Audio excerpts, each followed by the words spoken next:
זכרו של יום חג ורצחו אזרחים תמימים, ילדים. Israel has declared a state of war. The somber announcement resonated deeply on 7th of October 2023, a date etched in the annals of a tumultuous history. Israel was engrossed in a solemn Jewish holiday, seeking solace in the Torah's revered verses. But as daylight broke, a storm raged. Hamas unleashed an onslaught, sending 5,000 rockets cascading across the skies. The sanctity of the holiday was shattered. Israel, reeling from the impact, declared a state of war. Their Iron Dome countered the rockets, but the sheer volume overwhelmed, resulting in grievous casualties. Videos, especially one showcasing the egregious treatment of an Israeli female soldier, went viral, stoking international fury. This aggressive campaign, christened the Al-Aqsa Storm by Hamas's military chief Mohammed Deif, wasn't just an attack, it was a call to all Palestinians. Global powers from France to Germany condemned the act, supporting Israel's retaliation rights. This day marked not just another flare-up, but a dark, intense chapter in a conflict spanning 75 years. So, what truly drives these ongoing tensions between Hamas and Israel? What is happening in Israel and Gaza Strip? Let's dive in. On a solemn Jewish holiday morning, tragedy struck as hundreds of assailants breached the border between Israel and Gaza, wreaking havoc across over 20 locations. They claimed the lives of 300 Israelis, both on the streets and in their homes, during an outdoor festival, taking around 100 hostages and leaving over 1,800 injured. For a nation no stranger to wars, terrorist strikes, and military operations, the horror of this day stands unparalleled. It's being referred to as Israel's 9/11, with many questioning how their renowned military was caught off guard by such a massive assault. This assault wasn't random. It was a meticulous act of aggression by Hamas, the Palestinian Islamist militant group that has ruled the Gaza Strip since 2007. Their intent is rather alarming: the complete destruction of Israel. Their historical record speaks volumes.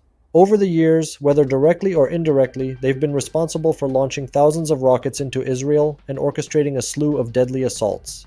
On the flip side, Israel has consistently retaliated with airstrikes, aiming to incapacitate Hamas's capabilities. And alongside Egypt, Israel has maintained a blockade on the Gaza Strip, asserting it's a crucial security measure. The tension is palpable and the stakes are high. Numerous global entities, including Israel, the US, the European Union, and the UK, label Hamas, or at least its military branch, as a terrorist organization, while Hamas is backed by Iran, which funds it and provides weapons and training. Is this the worst Israel-Hamas fighting ever? Let's break it down. While Israel has embarked on ground invasions of Gaza in both 2008 and 2014, with the most recent significant conflict occurring in 2021, the scale of Hamas's assault this past Saturday is unmatched. Historically, Hamas has utilized a tunnel network to infiltrate Israel, but the audacity and breadth of Saturday's invasion surpassed previous attempts. Militants didn't just use their tunnel networks, they breached Israel's barriers, launched maritime attacks, and orchestrated simultaneous strikes in 20 different locations. This left Israeli civilians to confront the immediate threat in their streets and homes while the military mounted its response. Before we dive further into the complexities of this topic, let's understand some of the territories and their control in the disputed region of Middle East. The Gaza Strip, a slender stretch of land roughly 41 km long and 10 km wide, finds itself sandwiched between Israel, Egypt, and the expansive Mediterranean Sea. Within this compact territory, a staggering 2.3 million inhabitants reside, making it one of the most densely populated regions globally. While the Mediterranean kisses its shores, Gaza doesn't have complete autonomy over its airspace, with Israel maintaining control. This control extends to determining the inflow and outflow of goods, as well as the movement of people at its border crossings. To the south, Egypt mirrors these measures, monitoring and regulating those who cross its boundary with Gaza. The Strip, despite its small size, stands at the nexus of political, territorial, and humanitarian concerns. Palestine, a term that echoes through ancient history, is closely associated with the areas currently known as the West Bank, Gaza, East Jerusalem, and Israel. Digging further back, it's crucial to understand that these very terrains were home to Jewish kingdoms mentioned in sacred scriptures, solidifying their significance as the ancient homeland for the Jewish community. However, in 1948, the contours of history shifted as Israel was declared an independent state. Notwithstanding, there are segments that still invoke the term Palestine to describe this region, particularly by those who contest Israel's sovereignty. For Palestinians, Palestine remains a poignant term, encompassing the territories of the West Bank, Gaza, and East Jerusalem. The age-old tussle between Israel and Hamas is complex, fueled by a myriad of factors. At the heart of their conflict lie long-standing land disputes, coupled with competing narratives over the control of vital resources, deeply entrenched security apprehensions, and religious divergences that have been a tinderbox for animosity. Yet the latest eruption on a Saturday was unexpected and intense. Hamas, in a sudden onslaught, propelled thousands of rockets into Israel. To add to the chaos, a swarm of militants breached Israeli borders, storming into communities, resulting in the tragic death of numerous civilians and the capture of several others. In retaliation, Israel swiftly launched air raids, targeting what they identified as militant strongholds within Gaza. This recent assault is unparalleled in its intensity and strategy when we consider past confrontations between Hamas and Israel. The operation is indicative of Hamas's most daring move from Gaza yet, representing the gravest cross-border challenge Israel has had to face in decades. Militants managed to breach the dividing fence between Gaza and Israel not just at a single point, but in multiple locations. What's more, this audacious attack unfolded just a day after the 50th anniversary of the surprise 1973 assault by Egypt and Syria, which sparked a significant Middle East conflict.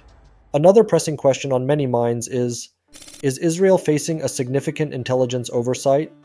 The direct and startling response is absolutely yes. Considering the joint operations of Shin Bet, Israel's internal security agency, Mossad, its foreign intelligence service, and the vast resources of the Israel Defense Forces, it's staggering that such a massive attack wasn't anticipated or effectively intercepted if there was a hint of its initiation. Israel boasts some of the most comprehensive and generously funded intelligence networks in the Middle East. It's renowned for having informers and operatives not only within Palestinian factions but also in nations like Lebanon, Syria, and beyond. The heavily guarded frontier between Gaza and Israel is fortified with surveillance cameras, seismic sensors, and frequent military patrolling. The fence, crowned with barbed wire, was designed to be a state-of-the-art barricade to fend off invasions of this very nature. Yet, in a glaring lapse, Hamas militants managed to breach these defenses, bulldozing sections, slicing through barriers, and even infiltrating from the coastline or using aerial means like paragliders. Now, the looming question everyone is grappling with is, what's the next move in this escalating situation? The rhetoric from Hamas's commander, Mohammed Deif, is clear, urging Palestinians and fellow Arabs to unite against the Israeli occupation. With tensions mounting, there's the very real possibility that Palestinians from the West Bank and East Jerusalem could rise in solidarity. The stakes are elevated for Israel, with concerns of facing a multi-pronged war. Adding fuel to the fire is the potential involvement of the formidable Lebanese militant group Hezbollah, evidenced by their recent missile strikes on northern Israel. As Israel gears up, amplifying its troops and launching rigorous air raids on Gaza, all signs indicate an impending ground operation. Peering into the fog of the immediate future, clarity is scarce, but what's palpable is the firm resolve of Israel's leadership. Netanyahu's words resonate with a steely determination, hinting at an expansive war in Gaza. He has been emphatic about leveraging the full might of the IDF to dismantle Hamas's capabilities, underlining the gravity of the situation. The implications of a ground invasion are stark. It spells further casualties and devastation. Early airstrikes have already left a tragic trail, and the activation of a substantial reservist force signifies a long drawn-out conflict. Drawing parallels with 2014's 50-day ground offensive, one can only hope for a swift resolution, though the current circumstances suggest a protracted battle ahead. As this complex situation continues to evolve, staying informed is crucial. Keep following us for timely updates and comprehensive insights on these unfolding events. If you find our content valuable and wish to stay in the loop, please hit the subscribe button and turn on notifications. Thank you for your continued support.